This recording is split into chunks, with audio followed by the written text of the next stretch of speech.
On Your Honor, Part 2 of 7, an article series brought to you by Election Integrity Project, California. Part 1 of this series dealt with California's unwise policy to not verify registrant citizenship, along with the regrettable inability to do so even if they wanted to. If you missed it, we urge you to read it soon. It may be found on our website. We now turn to the problem of faulty voter rolls, which pose notable problems for election integrity. EIPCa data experts identified conservatively almost 500,000 bad registrations on the rolls before the 2020 election. Duplicates, deceased, relocated, and significant numbers who had not voted for many years, sometimes decades. If in-person voting with photo ID were the only way to vote, the chaos in our voter rolls would pose less of a problem.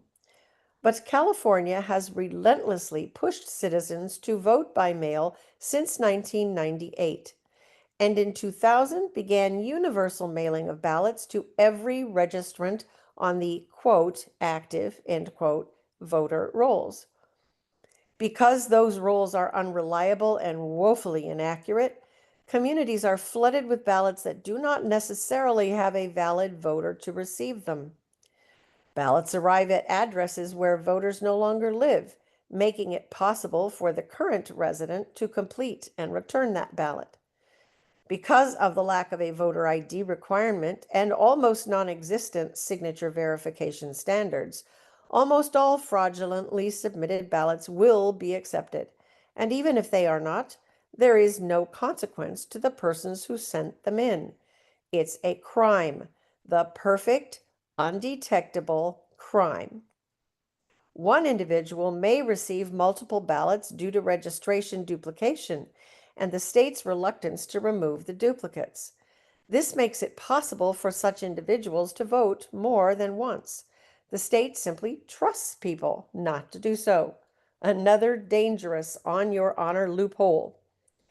EIPCa analysts found that in California's 2020 election, there were 124,000 more votes counted than voters recorded as having voted, including 116,000 vote-by-mail ballots with no apparent voters attributed to those ballots. They also found more than 7,700 voters with 2 votes credited to their vote history.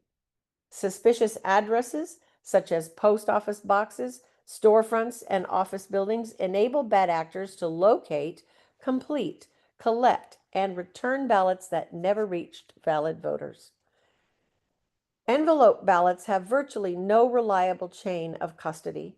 Allowing widespread use of them is naive and dangerous to integrity.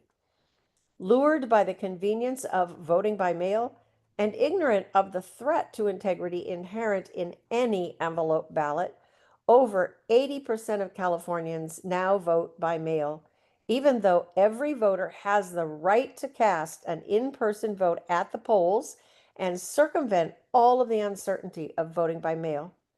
Clearly among them are the innumerable and undetectable bad actors of questionable honor who use the state's reckless on your honor and universal mail ballot systems to skew elections and create widespread lack of confidence in election results. California's on your honor mentality strikes again. Please stay tuned for the rest of this On Your Honor article series.